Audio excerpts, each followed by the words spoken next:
Hi everyone. My name is Mark. I'm going to be talking about some of the changes that we've done in 2.0. Just a brief overview of most of the features that have changed and kind of what kind of things have changed and why we changed them, what kind of problems we're trying to address. And I won't be going into lots of really gory detail because a lot of small things have changed. On the bright side, a lot of things haven't changed as well. So some parts of your application might have to change, some parts probably won't have to change. And as Larry mentioned earlier, we tried to make the upgrading as straightforward as possible with still maximizing the amount of benefit that you're going to get by being able to upgrade. So we're going to be talking about that. If you have any questions at any point in time during the talk, please just raise your hand and ask them. I like taking questions as I go. And I'll probably switch in and out between slides and Vim and console. And yeah, we can do some demos if people want to see stuff. So there's no more PHP 4. PHP 5.26 or 5.29 and forward, I can't remember. I know it has to be at least 5.26 because of the way that file writing is done inside the file cache. So many things have been refactored and rebuilt, both internally and externally. Some of the things probably won't bother you at all. Some of them will have some impact on you. There's quite a few new features, quite a few new improved APIs, a lot more places to extend things and be able to hook things into the core where it was probably more painful than before. It's faster. I have some slides at the end that are very unscientific and were done on this crappy MacBook that I have right here using Apache. But I would expect that the percentage of gain would be similar on a better server or like a real server that isn't a MacBook from 2007. So if you have a real server, it'll be better. If you use Nginx, you'll get more improvement because Nginx is better. And there's some updated conventions. So PHP 5, what do we get? A lot of Cake has started using more of the native features in PHP. So stuff like exceptions, which sounds really comical, but some of the Symfony guys were ripping on us in the past that we were using exceptions, and that's a new feature. But in 1.x, there was cake error, which simulated exceptions for PHP 4. So we've gotten rid of that and replaced it with native exceptions. We're using the filter extension to do validation. A lot of the validation that we're using the filter extension for is our big hairy regexes, and I'd rather not maintain IPv6 regexes. If you've ever seen it, it's like a page and a half, and it doesn't work 110% all the time. PDO, all of the data access is going through PDO, which gives us some nice abilities. You get access to prepared statements. If you need access to prepared statements, it's really easy to get to it. It also means that the interface that we use is very simple. So making a new data source that connects to Cake, if you're using a PDO data source, is probably an hour job, which is really nice. SPL, we use SPL pretty much everywhere we can. So the file class has been deprecated because SPL offers a great API for that. There's SPL file object, there's SPL file info. The folder class uses SPL internally to do things like directory iteration, recursive directory iteration. Those kinds of things are all done with SPL because it's just better. JSON encode, we used to have our own JSON encoding feature. That was written because of out of necessity for compatibility with PHP 4. That's been removed in Cake 2, and we just use the native JSON encode, which has a lot of benefits because it's faster because it's written in C. So conventions have been updated. A few conventions have changed, partly for working towards the PSR 0 that Larry talked about earlier, and partly because the old conventions actually incurred a measurable performance hit. Changing file class names and running them through Reflector and changing them to lowercase file names was actually one of the most frequently called functions in the whole framework. So removing that removes a couple thousand function calls per request. Well, it depends on how many files you include. The more files you include, the more function calls you get. So removing that, you get a linear progression of functions going down by number of files included. So the conventions are now that the class name just turns into the file name with .php. So view helper HTML helper contains HTML helper. The directories are camel cased in the goal of getting to namespaces in a future version. We're preparing for PHP 5.3 and PSR 0, which means that we'll get a different auto-loading system similar to the one that's used in other frameworks. So there's a new loader. App import still works. It does what it did before, but it's not recommended because it has a whole bunch of extra code that will run whenever you call it. Instead, you can use app uses. And what app uses does is it doesn't do anything. What it does, well, it does one thing. It registers a class and a package directory for auto-loading later. So Cake uses auto-loading, but you have to give the autoloader some help. And so you use app uses to just modify a dictionary that says this class can be found in this path set. And then when you first use the class, then it becomes auto-loaded. So you can't use app uses for things that don't contain classes. So if you have vendors files that contain a whole bunch of global functions, or I hope it doesn't do this, but it includes some sort of code that runs from global scope, you have to use import for that because import will actually require a file. Uses does not. So some examples. Auth component. If you want to load the auth component, you type app uses auth component, controller component. So you have the class name on the left side and the package name on the right side. And so if you're going to load the email class, we have a new email class because we heard you loud and clear that email, only through email component, kind of a pain in the ass. So we fixed it. So cake email is the class name, and network email is the package name. The packages sounds kind of like a strange term. Basically, it means directory. Yeah, they're basically directories. So basically, you put files in directories, and packages are directories. So it's basically synonymous with directories. The nice thing is though, you can bind any path to a package. So you can make up a directory and then bind it to a path. Make up any directory and bind it to a package using app uses. So you can use app build to define where a path, which packages resolve to which paths. So you don't have to directly match your packages to your paths. It's recommended you do because it'll make your code easier to read and your source tree easier to navigate, but you don't have to. But it's definitely recommended. Sensible defaults come built in. Your app comes pre-mapped, and Cake becomes pre-mapped, and plugins come pre-mapped. Undefined packages can be put into libs. So applib is also used as a place where you can override core classes.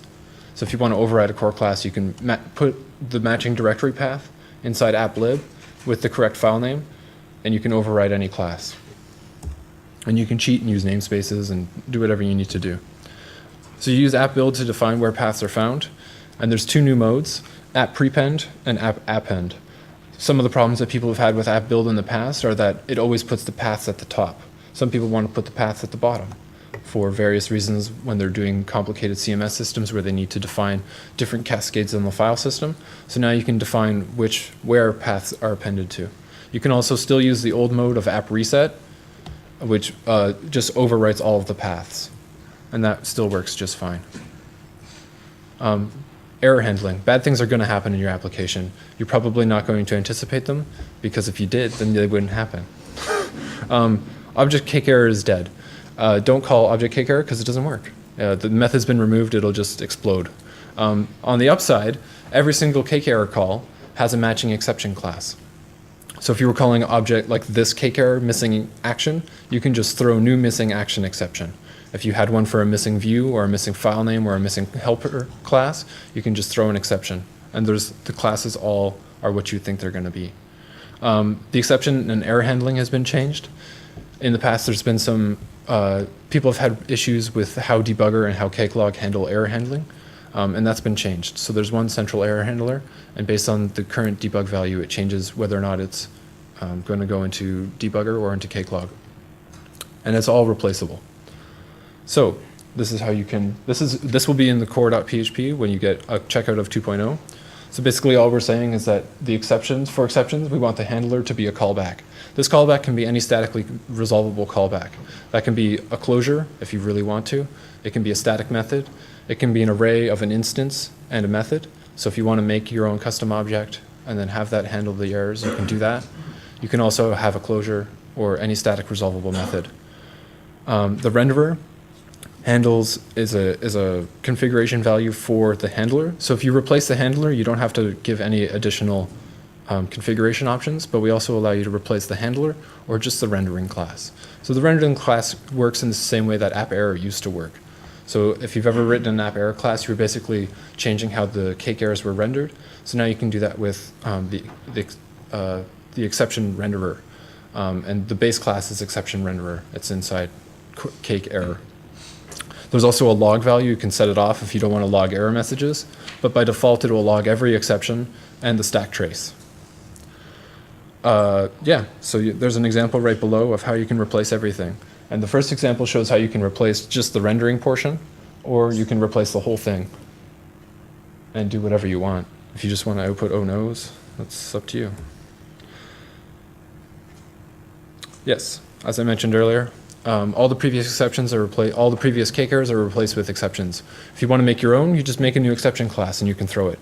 If the built-in exception handling framework doesn't recognize an exception, it counts it as an internal server error. So you don't have to worry about, do I have to properly catch this exception? You can just throw an exception. Any uncaught exception will be treated as an internal server error, and an error page will be rendered. This makes testing a lot easier. If you saw my talk on PHP Unit exposes really easy ways to interact with uncaught exceptions. So if you have a method that raises an exception, you can really easily test that. Whereas before, if you were dealing with code that had cake error, you had to screw around subclass, override cake error so it didn't stop the execution. So now you can just write a simple annotation to catch the exception and make that a really easy test. There's also a suite of HTTP exceptions built in. We've taken most of the common HTTP exceptions, most of the common HTTP errors, and made them exceptions. So you can throw those from your application as well. Any cake exception, which is all of the core exceptions, are intended for development purposes only. If you make an exception and extend cake exception, that's treated as a development exception. So if you're building a large application or a CMS and you want to have, you forgot to install this who's it, you can throw that type of exception, and when it goes into production, then that error will be treated as an internal server error. Yeah, common exceptions. The names for the HTTP exceptions are what you expect. So they're not with numbers, they're with the words. So if you wanted to throw a not found exception, that's what the class name is. You get different errors as well. So this is an example of what Bake will generate.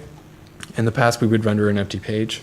The Bake templates would render an empty page. So now you can just raise a not found exception, and that's what will happen. You'll get a page that says this thing has not been found. You'll get a little error.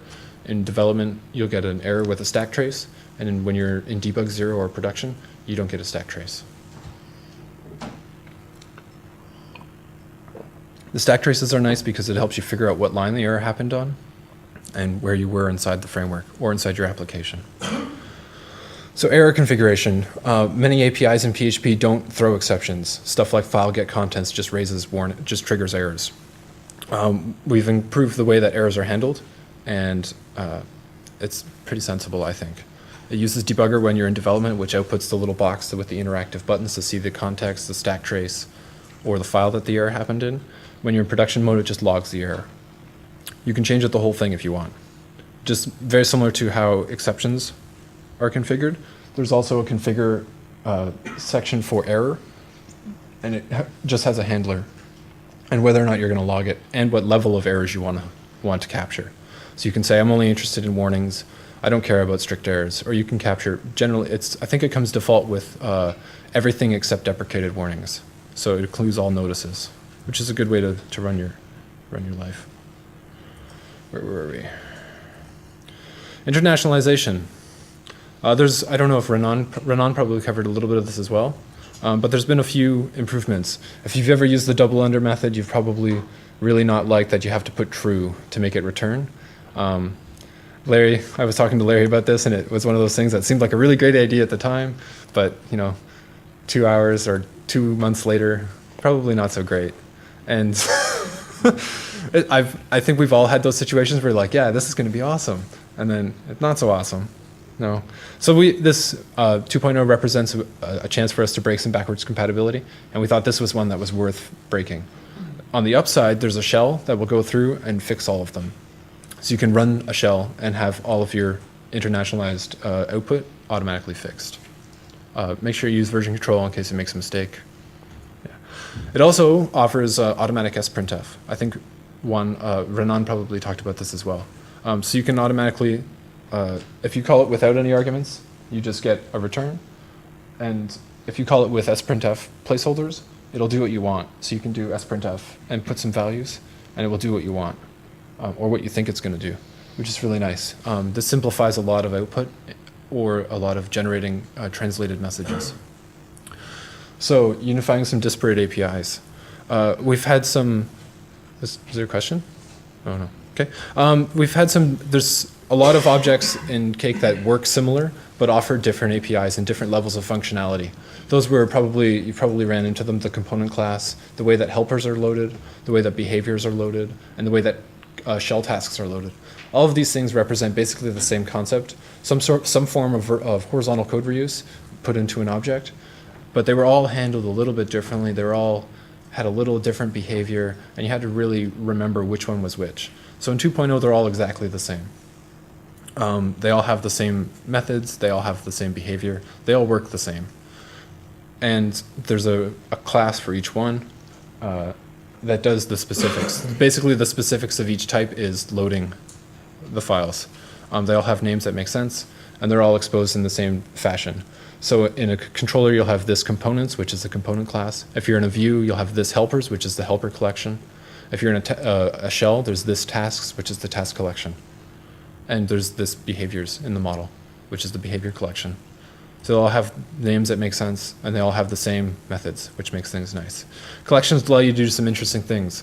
In the past, people have lamented that there's no way to load components or helpers at runtime. Now there is. You can also unload objects. So if you have an object and you're going to use it anymore, and you want to free up the memory, maybe it allocates a lot of memory for some weird reason, you can unload that object. You can also alias any object. So when you're loading a task, a helper, component, behavior, yeah, those are them. You can alias them and replace them. So in the past, people have been like, well, how do I make my HTML helper the HTML helper? Well, now you can do that through the aliasing system. You can also trigger callbacks on any collection. So in the past, there was callbacks on behaviors and helpers, but there weren't callbacks on tasks. So if you want to implement some sort of interesting callback system in your shells for some reason, or you have a use case for that, you can do that now. So loading an object is very simple. You just get to the collection object, tell it which class you want to load, and pass any additional settings. The settings are passed to the object's constructor and allow you to do whatever you need to do. Once you've loaded an object, in the view at least, this HTML works. The view implements magic gets that refer to the helper collection, that kind of stuff. This same API exists for components, tasks, and behaviors. You can load all the objects in the same way. Same class name, bunch of settings. Aliasing. I'm sure someone, I think Mark Yips talked about this yesterday, how to alias helpers. So aliasing helpers works exactly the same as aliasing models and associations. You just give a class name key and what the class name is. The key of the array is the alias that's going to be created. Once an alias is created, the first object of an alias that is created is used everywhere. So once an object is created inside of a collection, that collection will reuse that instance everywhere. With the above code, all of the helpers in your request will use my HTML instead of this HTML. Something to keep in mind if you're going to be modifying methods that exist that other helpers are depending on. Just be careful not to break APIs. You can also unload and disable objects. Disabling objects prevents all future callbacks being called on them. Enabling them turns the callbacks back on. Unloading them basically deletes them out of the collection. This is how you trigger a callback. So you just basically call trigger, the callback you're triggering, and then any parameters you want to pass to the callback. Callbacks are fired on all enabled objects, and you can implement custom hooks in things like app helper or a component class that you're using. The console. Just going to have a drink of water. So consoles are becoming a more and more important part of applications, both for development and for doing things like background tasks, maintenance tasks, developer productivity improvements. So we decided that it'd be useful to improve that. So now you have colored output. Yay! I like colored output a lot. There's also output levels. So you can there's 3 levels by default. There's verbose, normal, and quiet. and you can define which level, what is the highest level that your output is going to be generated on, and there's built-in flags, built-in level flags for every shell by default. There's better input handling. In the past, we've had a kind of a custom error handling, custom input handling system. Now it's much more familiar like any other type of Unix command, so it follows the getopt type approach. And there's automatically generated help. One of the other issues that people have had in the past is, how do I generate nice help for my shells? So when you create your options and your arguments through the option parser, you can actually define all of the help for each argument and each option and each subcommand, and then that automatically gets generated into text help, and you can also get XML help if you're building tools that aren't good at processing text and are better suited for handling XML. The XML help came out of a talk that we had with the NetBeans people, and they wanted to be able to build tools on top of the cake shells, but without an XML output, it's difficult for other tools to integrate. So it seemed like a good place where we could improve tool integration with other systems. Formatting is pretty straightforward. There's some built-in styles. You can obviously add your own styles through some methods, but there's some built-in ones. You can make warnings, you can make errors, you can make info messages, and what those end up looking like.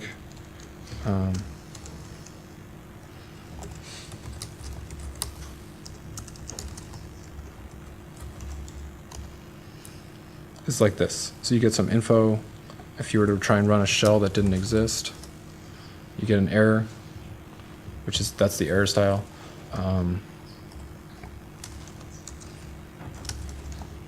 If we were to do some baking, there's some question styles. Just that kind of stuff. Also, you can get help. So the help that's generated, you can do it with -h, which generates a slightly more useful help. Gives you some usage, the flags that are taken, and the arguments.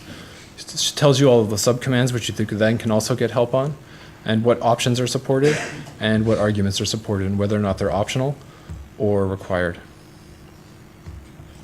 Oops. Yeah, more Unixy. There's also, when defining an option, you can define both the long and short version of it. You can have options validated. So you can say, these are the only options I'm going to accept. This flag only accepts the words yes or no. If a user gives an input other than yes or no, it won't actually even get to your shell. You don't have to do those validations. It happens when the request is parsed. So if someone says option poop, it'll throw an exception and say that this is not an accepted option. You have to give yes or no. You can also make Boolean flags. So you can just make the presence of the flag enables the option. If the flag's not there, it doesn't enable it. And you can force options and arguments to both be required. Yeah. I already talked about this. Defining the command structure, there's a class for defining the options, and it's called console option parser. And the way what it looks like is, we go here.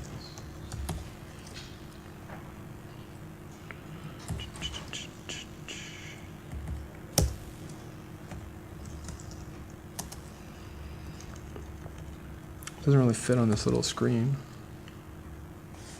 Can you guys see that, kind of, maybe?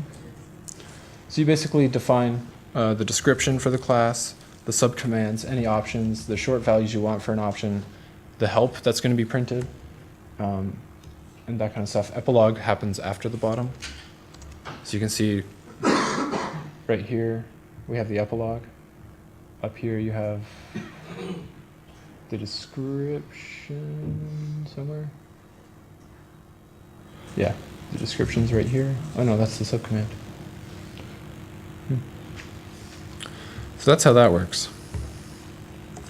You can also generate help, XML help. So in the previous system we did that. You can also get XML, which you can then put into other tools like XML. Response and request.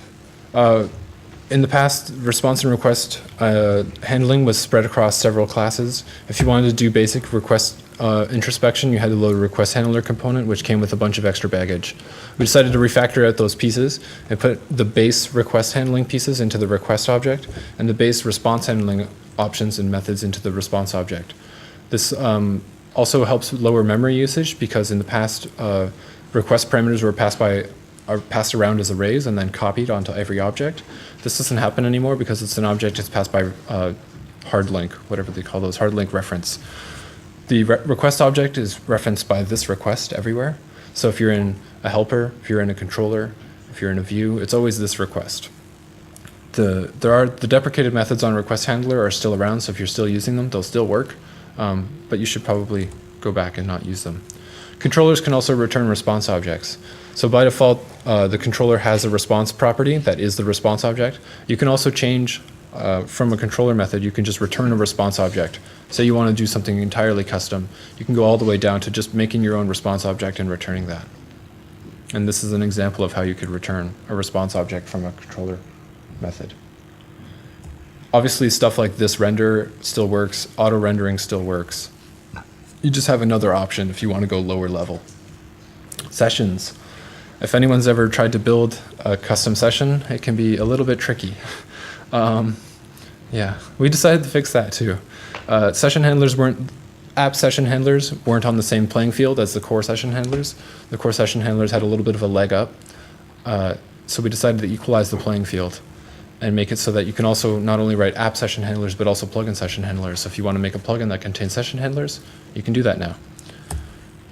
They all work the same. There's an interface. If you implement the interface, you can write to the session. The same built-in options exist. So if in the past you were using PHP or Cake sessions, or you're using the database or built-in cache sessions, those options all still exist. They still work exactly the same. But you also have the added flexibility of making your own custom objects or modifying or augmenting the behavior of the built-in objects. So using the built-in options, the first example is just using the built-in PHP, the built-in PHP sessions. There's also built-in defaults for the Cake, database, and cache. This is how you use database sessions, the most basic. Obviously, if you want to change the model name and you don't want to use session and the tables, there's all those options as well. This is the most basic of basic options. You can also use the defaults with your custom session handler. Defaults with your custom session. The bottom example is how to use a cache session. So you can actually specify a specific cache now, a cache storage for where the sessions are stored. You can also use the default with your custom engines. So if you use the database defaults and then use your custom engine, it'll merge the basic defaults onto your options as well. You can also specify additional ini options. One of the reasons that people were using custom sessions often was to define 1 or 2 extra ini flags, which was a big pain in the butt. So now you can just add in this extra ini array and define all of the cookie options, or basically any set option you feel like. I would use some restraint and only define ones that are related to sessions. You can do that here. So if you want to use PHP session cookies but only want to have HTTP only sessions, you can just do defaults PHP and then add an ini set and then just put in the extra conditions there. Authorization. Who's had problems with the auth component at some point in time? Lots of people. Lots of people. So the auth component suffered from a few things. One of the tenets of CakePHP is convention over configuration, but there's a line. There's a line that you can cross where you go from conventions into magic, or too much magic. And I think the discussions that we've had on the core team were that auth component found that line and stepped over it. And there is that line. There is a line between doing a lot of stuff for you and then doing too much for you. And I think auth component is one of the examples where we've learned as a team that there is that line and that you can cross it. And when you cross it, it makes everyone's lives a little bit difficult. So what we've done is there's the auth component, and then there's 2 types of objects. There's an authentication object, which is used for authenticating users, and an authorization object, which is used for authorizing users. The options are very similar to what they were in the past, but the way they're implemented is very different. And it also means that because it's been extracted out, you can easily swap in pieces and do whatever you need to. No more magic logins. This confuses the heck out of new users. Anyone who's used auth component for the first time and you're just like, I just make an empty login method? What? How does this thing even work? It's really confusing. And that's one of the pieces that crosses the too much magic line. Empty methods that do things, very confusing. There's also no magical hashing of passwords. This is also frustrating for people who are trying to validate passwords, verify passwords, not always encode the passwords in the exact format that Cake wants you to use.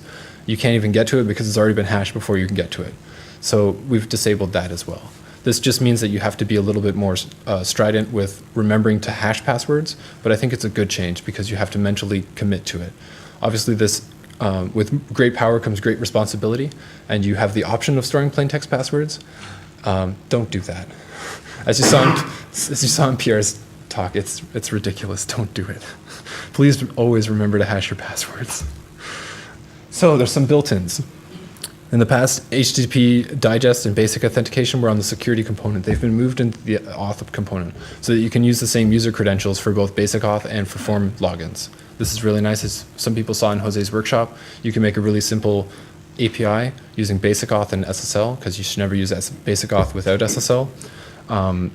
You can do that in about 2 minutes. You add one word into your configuration and you're done. You can also use digest auth. Digest auth has some weird properties, just that how the spec was defined. It requires a very specific MD5 sum, and so you have to use that MD5 sum. HTTP digest is very specific on how that hash is created, so you have to follow that. There's some documentation on how to explain that covers how to generate that digest token and how you can store it. This also means that you can easily put in your own custom things. I've been talking with people on IRC and doing things like integrating SAML, which was a very difficult prospect before, but now it's pretty easy. You can integrate SAML or things like OpenID or OAuth fairly straightforwardly. The previous authorization method still exists. So you have controller, which uses a controller callback. There's the actions, which uses ACL, and the CRUD mode, which uses ACL. And you can also implement your own custom authorization things. So if you have to check Active Directory or a custom ACL solution, you can do that as well. Logging in. Logging in has gone from 0 lines of code to the very verbose 7 lines of code. And not all of this is actually required to log in. Basically, I'm just checking whether or not the request is a post, and then if the request is a post, I call login. The Auth component has access to the request object, so it can just look at the request object to log in. You can also pass in credentials. You can also pass in the user information that you want to log in, so that, say you've come from OpenID and you have some information, you can fetch a user and then stick the user into the session and just manually log people in. You'll also notice that things like login redirect message, I think it was called, is gone. Because it doesn't magically log you in, there's not as many configuration options to remember, to discover, remember, and write. You just write the code you want, and it just works, which is, I think, a much better place. So if the login was successful, we set a flash message, and we redirect. So there's no more login redirect. You can just redirect to the action you want to. If you want to use the Auth's features where it redirects you to the place you came from, where you weren't authenticated, you can do that. If you just want to always log into a specific place, you don't have to go on IRC and be like, how the hell do I do this? You can just do it. If it fails, there's no more login, there's no more configuration option for that failure message either. You can just write it. You can do whatever you want. There's way less configuration. The number of configuration variables went from 15 to 4. Because we don't do it. There's less magic, so there's less configuration. And that's another lesson we learned, that with more magic comes more configuration. And that's one of the things that we're trying to get away from, is convention over configuration. So convention is you just write what you want. The benefits of the auth changes are that it's easier for beginners to understand, and it's easier for veterans to customize. So it's easier to extend, easier to customize. I think it's an improvement. Probably in a year's time, I'll be standing here talking about how we improved it again. Because we've learned some more lessons. But I think it's an iterative approach where we identified some problems, we think we fixed those problems, now we're going to identify the next set of problems and try and address those. Email. Email was used to only be available through the component. It's now been decomposed. There are several classes. There's a Cake email class, which is what you use to send email, and there's several transports. There's a built-in SMTP transport, mail transport, and one that just outputs text.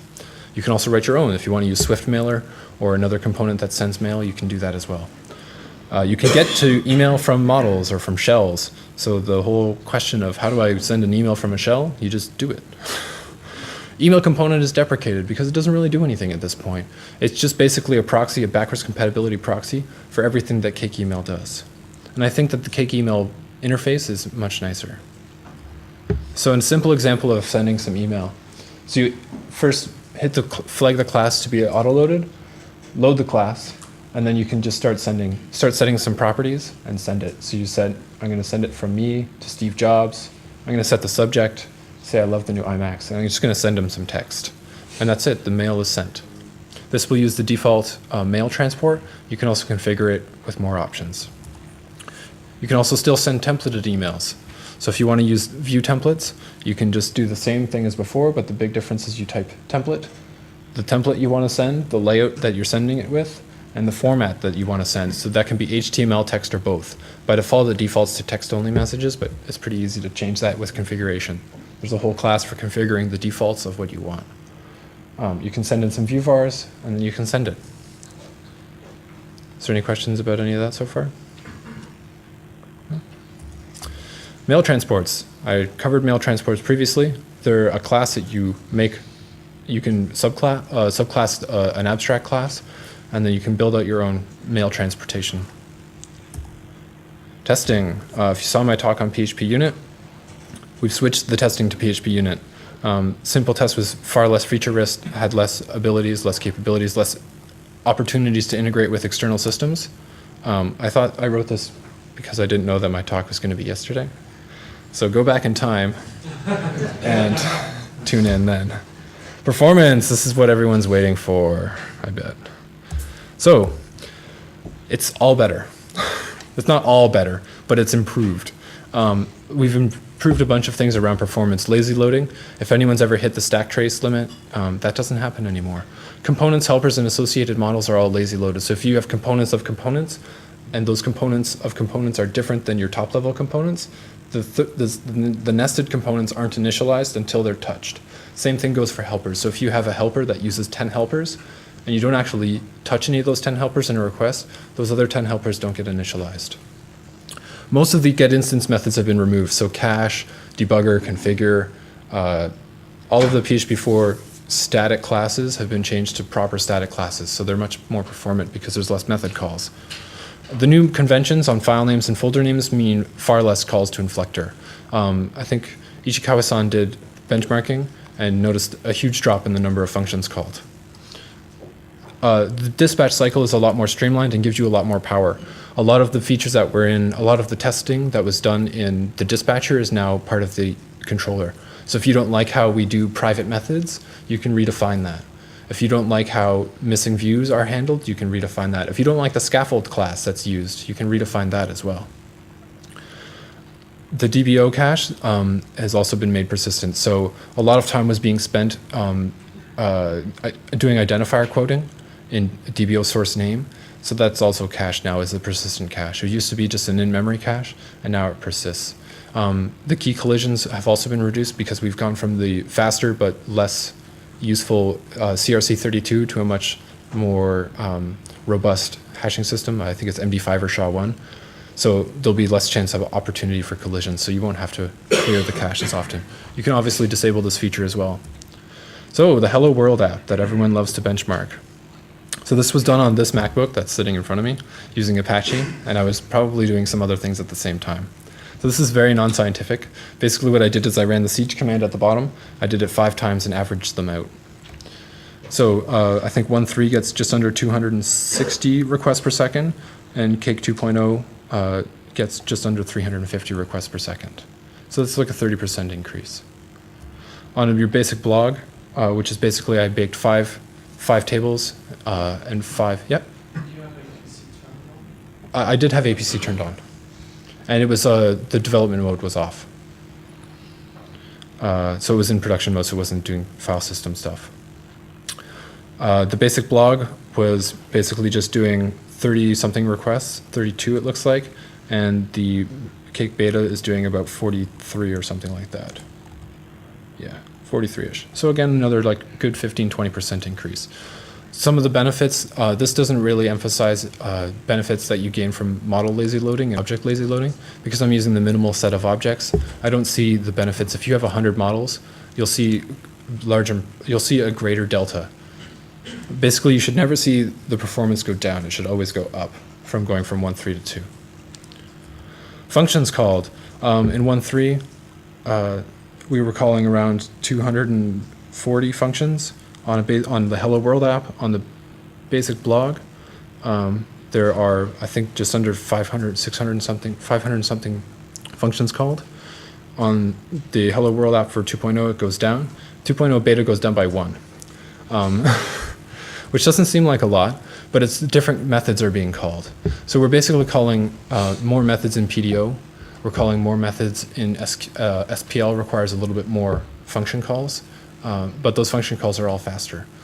So you basically don't trade a lot in function calls, but you get a huge benefit in performance. So we're calling approximately the same number of functions for this example, but the functions we're calling are much faster. That's pretty much the end. I don't know what my time is like. Oh, pretty good. So I've got some time for questions. If anyone has questions. No? No questions at all? If you're looking to do some migration or some early migration, we have very beta docs posted at book2.cakephp.org/n. If you leave the /n off, it won't work. There's also really bad Spanish docs that I wrote that aren't in Spanish. And there are some Portuguese docs. We've had some contributors write Portuguese docs. So you can see those, they get built as we go. And if you're looking for the source code for those, they're all on GitHub. You can find those on github.com/cakephp/docs.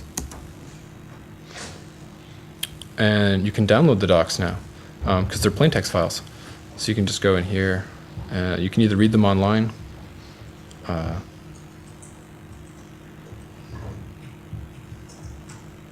or you can download them and read them. And you can also build the HTML docs locally. Or there's a chum file and some other stuff you can build. Yeah. So if anyone has any questions, I'm done. Oh, Jeremy? I know some really hard questions to answer, but how would you gauge the effort involved in migrating from, say, 1.3 to 2? It depends on. It depends on the application.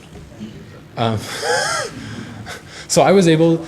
If you use the upgrade shell, some of the most basic and boring upgrades are done for you. So then you're just left with stuff like methods were removed or replaced with new APIs, so you have to manually move those around.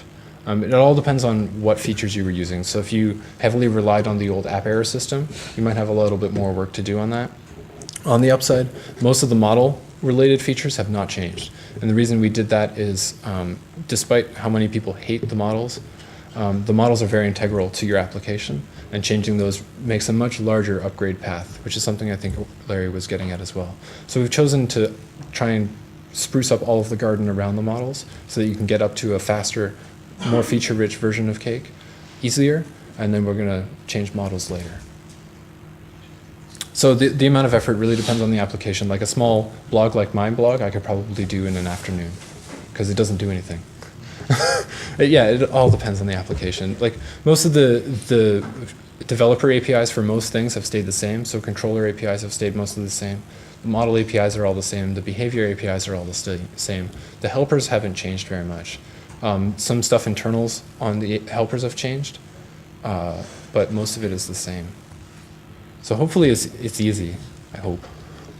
If it isn't, we can always do point releases that improve how the upgrade shell works. Like if there's a really boring, tedious task that has to be done, we can always write an upgrade shell task to help with that. Yeah. All right. Thank you, everyone.